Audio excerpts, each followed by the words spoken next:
Welcome, welcome, welcome, good thinkers, to Good Thinking Live.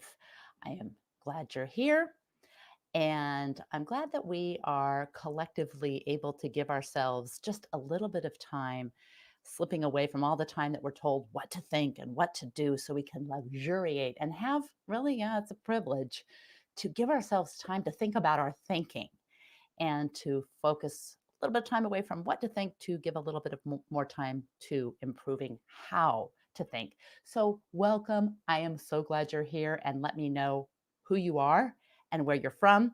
It's going to be we're going to try to keep it short today. We've gone over a little bit with some of the interviews, and we've got some incredible interviews coming up, great episodes coming up. But today we're going to talk about something that I feel we might all relate to, which is uncertainty. And so, other than who are you and where you're from, I'm going to look, I have to look over here. I have to look here so that I make sure that I get all of your comments. But other than letting me know who you are and where you're from, get ready for a lot of interactivity. We have got some good thinking. What do you call rubber chickens ready to be distributed today? All right. How many of you feel a high level of uncertainty, meaning that you're not sure you're going to get a job, or you're not sure that if you do get a job, it's going to be the kind of job that will lead you in the right direction, or you're not sure if you're going to keep your job, or you're not sure that your kids learning on their computers at home are going to be able to be ready for the world to engage and compete with kids who grew up being able to go into the classroom, or you're not sure how much attention you should be able to give your kids because you also have to pay attention to your job, or you're not sure if you're even going to make it through this pandemic alive. How many of you find a high level of uncertainty is kind of weighing you down? And how many of you think, nope, I've got the same or a low level of uncertainty? So share high level or low level, high level or low level. And the reason that this is a good place to start is because we want to take a baseline. What we're going to do today is kind of go through how to think about uncertainty, maybe in a slightly different way than what you might find if you Google how to deal with uncertainty. We're also going to take a quick test to see and measure how comfortable you are, what is your uncertainty tolerance, and then some very specific ways for how you could think about uncertainty in a way that might help you deal with uncertainty better. So that's a big order for 20, 30 minutes, maybe 30 minutes today. But I'm glad you're here. Let me welcome some people to the stream. We've got Stephen from Greetings. I'm going to bring him. He says, greetings from the home of the Unipiper. Unipiper. Okay, so anyone wants to Google Unipiper, you will see what Stephen's talking about. Welcome, Stephen. Barkley says, hello from Washington, D.C. Who else is here and where are you from? All right, I'm going to take this little banner off so we can say, get this. All right. So now we have got, we'll take this off. All right. So how many of you are feeling a high level of uncertainty? How many of you are feeling a low level of uncertainty? How would you describe your feelings of uncertainty?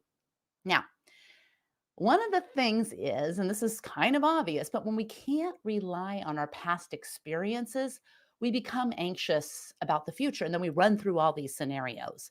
And, we talk about history repeats itself, but we really can't rely so much on history that we didn't experience. And it's different to read about something in a history book than to actually experience it ourselves. So, how many of you feel like this constant access to information increases or decreases your level of uncertainty?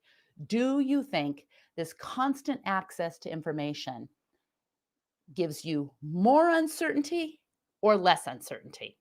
So, answer that. I'm going to say hello, Barrett from London. Welcome, welcome. The best thing about this Good Thinking show are the good thinkers.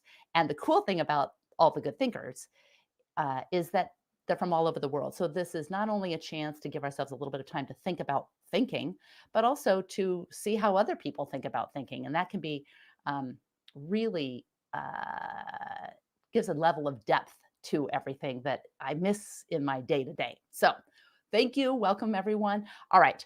If you feel that you have to get up every morning and check the news, you're not unlike a lot of people. You want to kind of get the news. Why do you want to know the news? Like, what do you need to know? Well, you kind of want to know what's going on. Well, why do you want to know what's going on? You don't want to be in a conversation and look like a fool because everyone's talking about something and you don't know anything about it. Or you want to join in the conversation. Maybe you want to join in the conversation on social media because we're not going into the office or whatever. So, what is the number one reason that you jump on social media, jump on news to check the news? And then, how do you know how much to check? So, is this trying to reduce a sense of uncertainty? And then, what do you do to gain control? Does it give you a sense of control if you therefore post something or share your opinion? And how much news do you need? Do you need the news? Do you need the opinions about the news? You need the opinions about the opinions about the opinions about the news. How do you know when you have enough information? And do you use this information to somehow manage your feelings of uncertainty?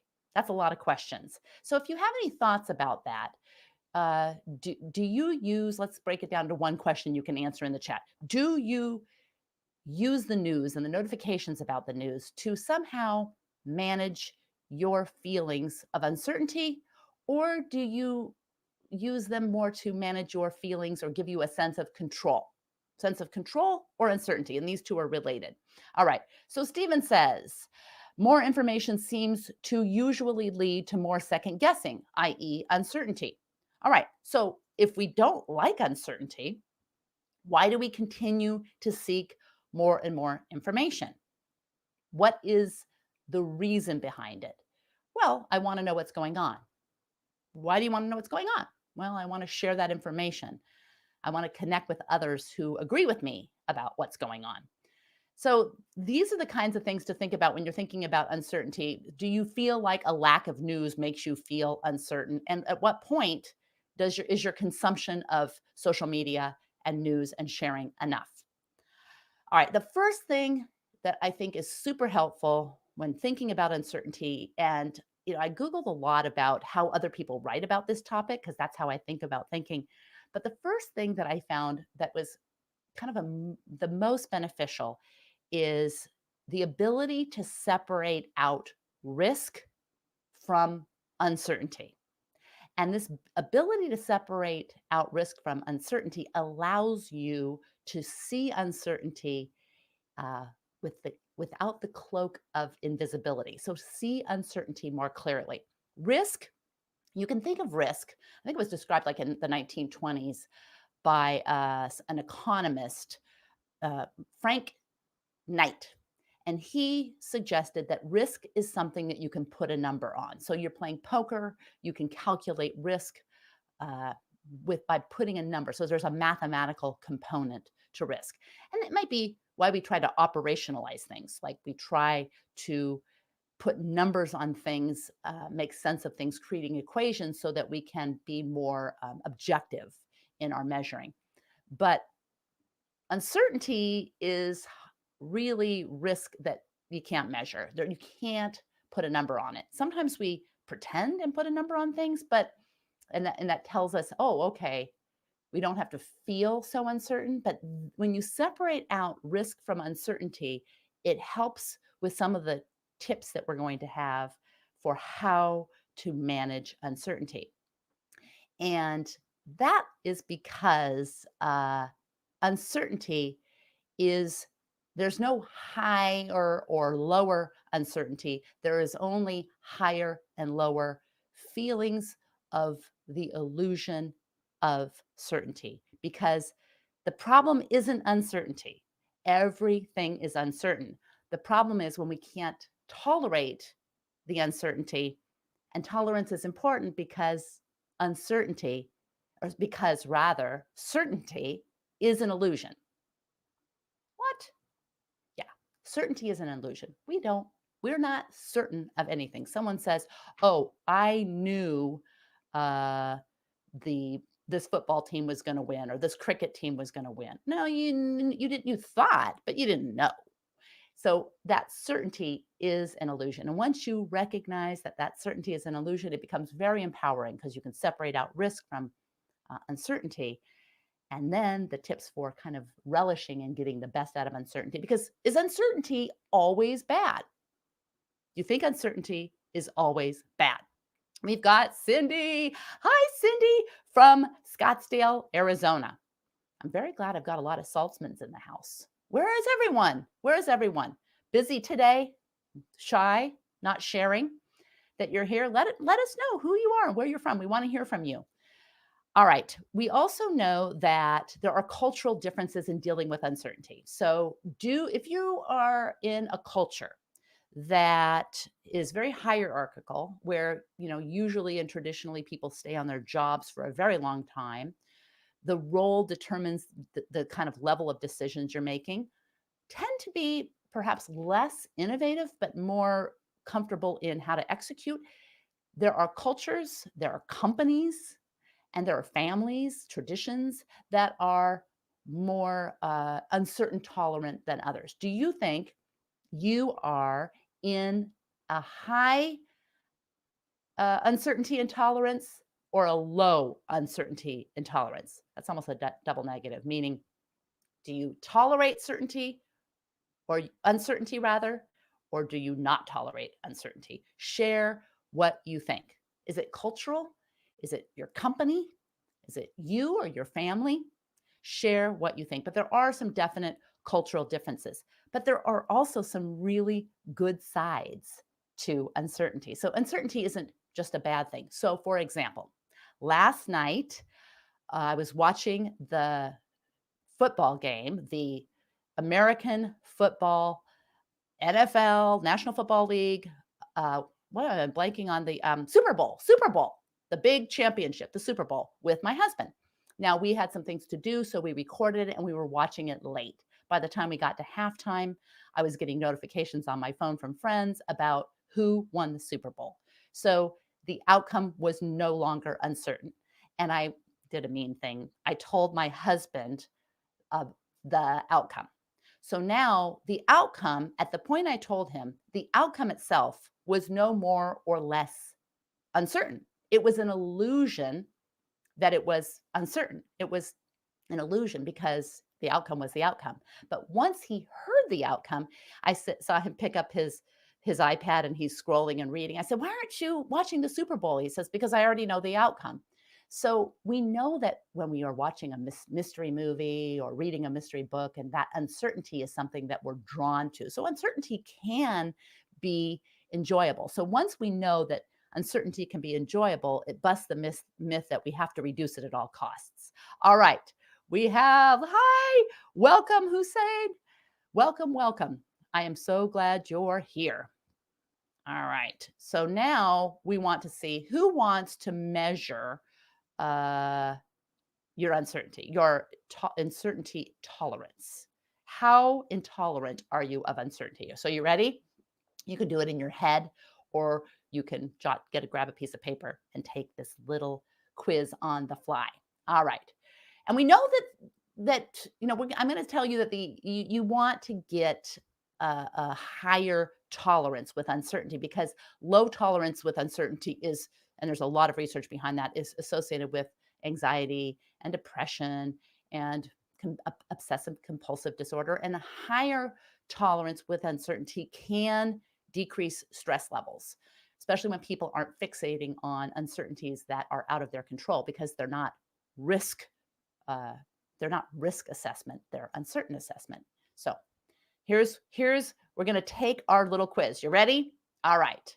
We've got Barrett says, is uncertainty enjoyable if fear is not considered in the outcome? Yes, probably. But what about when you're watching a fearful or a scary movie? Is fear not an outcome, or not a potential outcome? Or is it because the fear is kind of once removed from you? I think you ask a really good question. And Michael from Toronto is on board. Welcome, Michael. All right. Michael always has great things to say. So I'm So glad everyone is here and participating. All right, ready for the uncertainty test. So this, you're just going to quick rate. Let me see, there's 1, 2, 3, 4, 5 questions. You're going to rate yourself 1 to 5 on each of these. So just do the mental calculation if you don't have a piece of paper. And 1 is never, and 5 is always. Be careful with 3. When you have these Likert scales, kind of the default is 3 when you can't figure out the answer. So try to put yourself in something, give yourself a number other than 3 if you can. All right. Do you seek reassurance from others? Do you seek reassurance from others? 1, never. 5, always.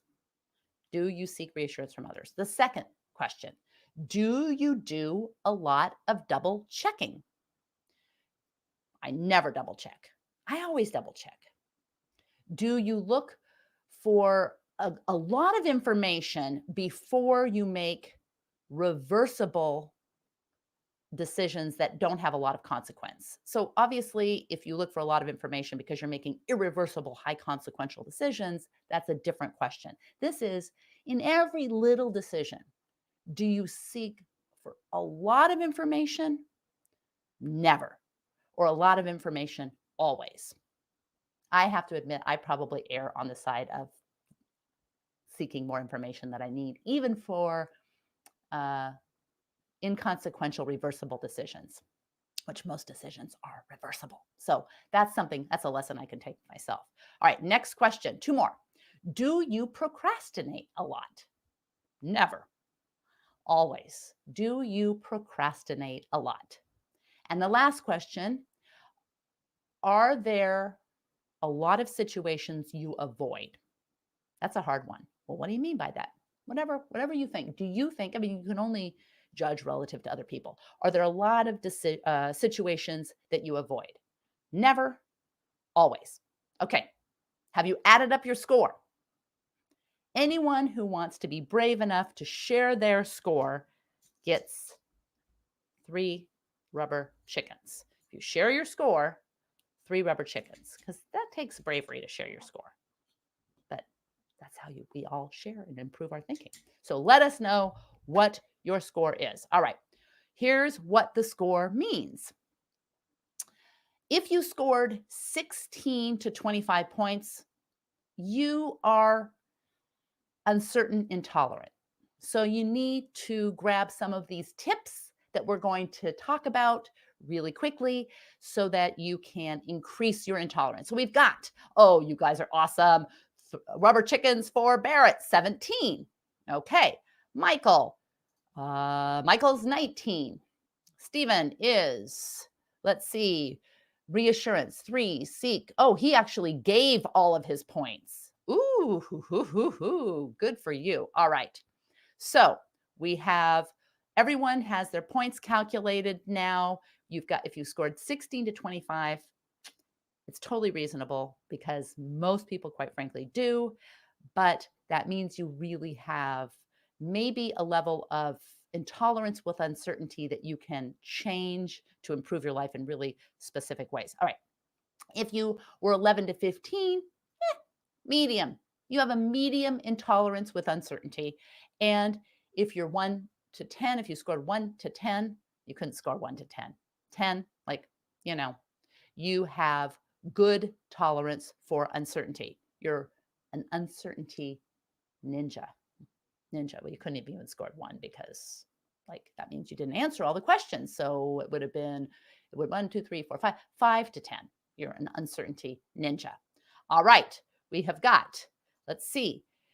And Hussein says 19. So it feels like most people, it's like true. Most of us are not that comfortable with uncertainty, but there's a few things that we can do to just maybe bring down our score a little bit, has a profound impact on our lives. And we touched on the first one, which is separating risk decisions from uncertain decisions, separating risk from uncertainty. And this is something that kind of annoys me. Like when you read about how to deal with uncertainty, it's like the common thing is deal with the things you can control and ignore the things or accept the things you can't. And that's great. But how do you know what you can control? Like if your kid is slacking on Zoom school or or you are having to juggle too many things at home, or you are sending out resumes and you're not getting a job, how do you know if that's something you can control or not control? That's where it's difficult. But when you think about separating out risk decisions from uncertain decisions, it gives you, and you can actually put a number on it. Then you know, okay, that's something that I need to focus on, not procrastinate. And these are things that I can kind of let go. I kind of like that distinction because makes me it gives me a way to think about how to think about it. All right, let's see. What do we have here? Robert Levy says, I'd say insecurity in real world applications, job, health, and essentially finances drive everything. Without security, the mind will not engage or tolerate reality. Or perhaps it will if one is prepared for it. War, for example, is uncertainty, but soldiers are trained to endure this and not compromise themselves by being disciplined. Excellent point.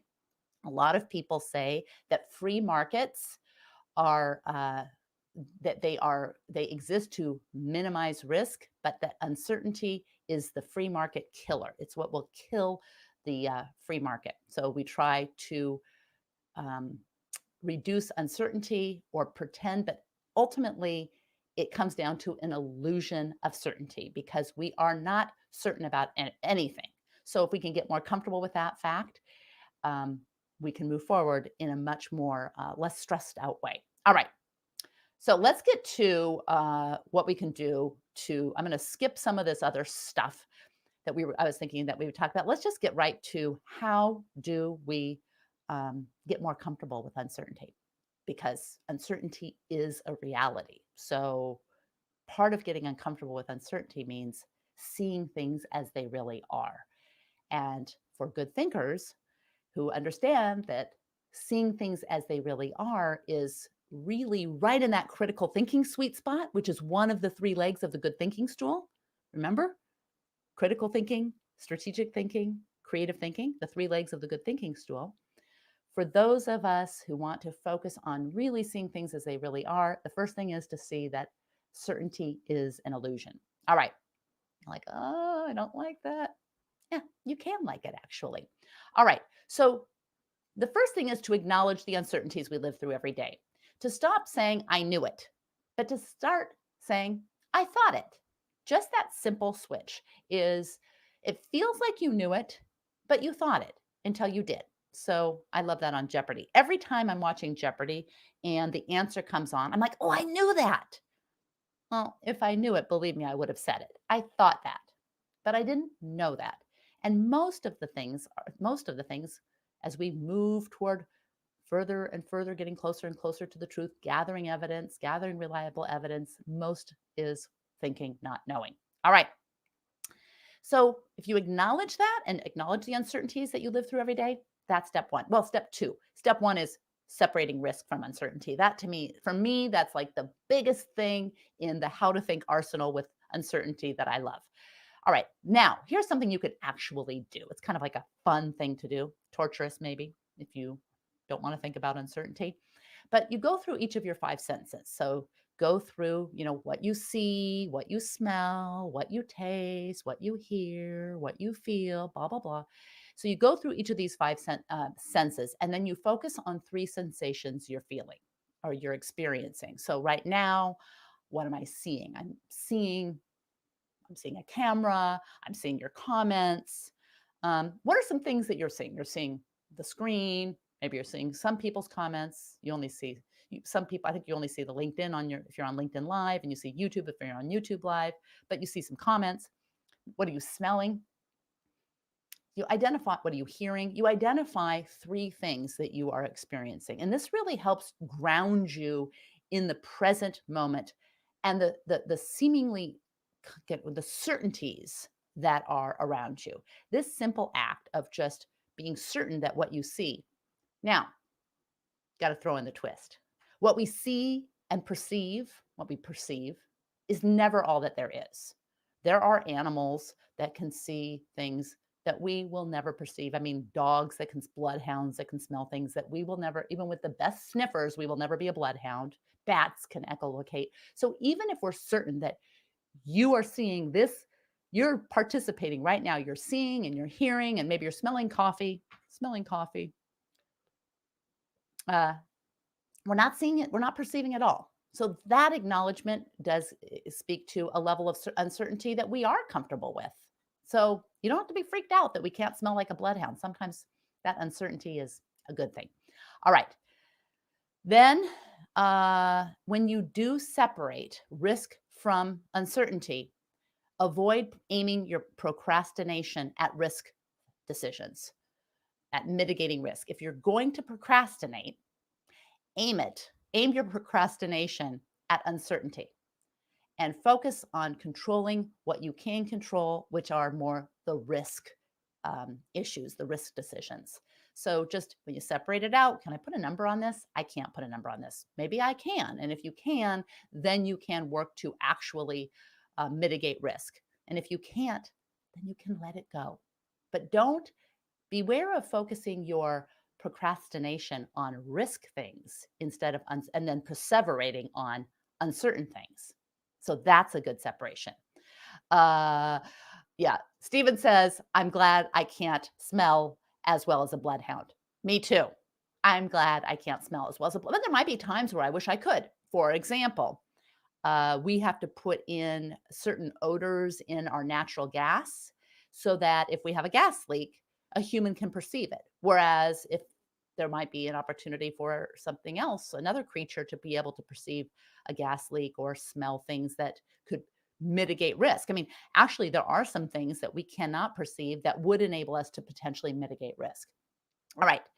And limit the amount of news and TV and engaging in opinions and opinions and opinions that you consume.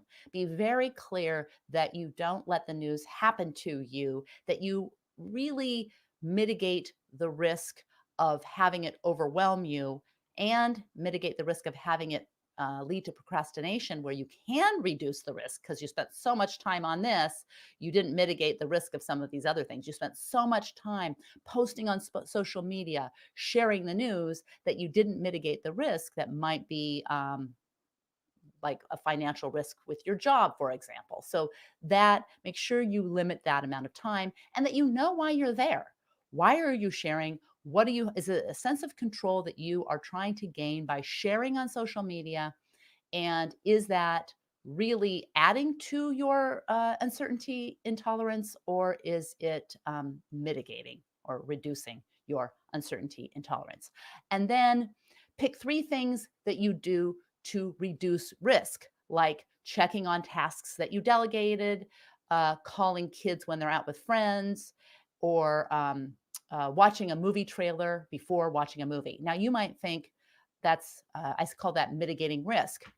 Now, if you can put a number on those things, like if you can say, I'm mitigating my risk of watching a bad movie by watching this movie trailer, and I can put a number on that, great.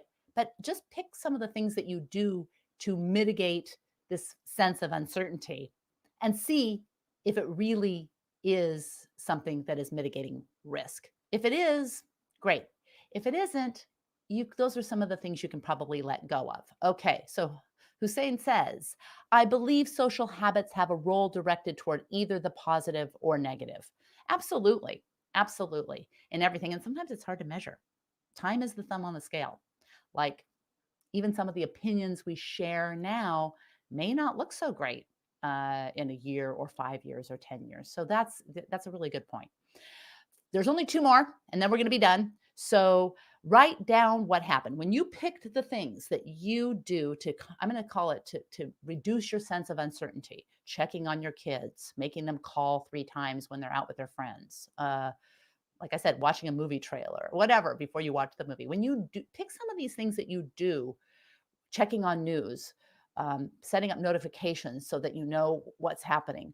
When you identify some of those things, why don't you then write down what happened? Did these things not go as planned?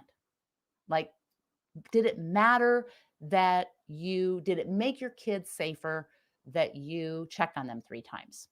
What could you have done to just get more comfortable with that uncertainty? Did you really need to watch that movie trailer before watching the movie? I mean, how dangerous was it to watch a movie that you realize 15 minutes into it or an hour into it isn't that bad? is bad, rather. So pick some things that you do to minimize uncertainty and then write down what happened. And finally, ready? Final, we're going to end right at the 30. Think of acceptance uh, as the opposite of denial. Think of acceptance of uncertainty as the opposite of denial. Why? Because whether we want it or not, uncertainty is a part of our lives. And acceptance is recognizing this. That's it. We could get into all kinds of stoicism.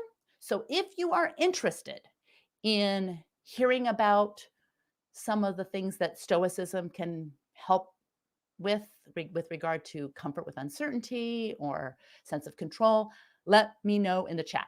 Hopefully you will be here most Mondays with us, all of us good thinkers, right here on LinkedIn Live and on YouTube Live. So you can subscribe to Becky Saltzman on YouTube Live. LinkedIn Live, you can sign up for notifications, I think. I know you can for YouTube. Things are changing in the world of live stream. But we are here Mondays, 9 a.m. Pacific time in the US and 4 p.m. Greenwich Mean Time for everyone. Thank you so much for being part of Good Thinking and have a fantastic week.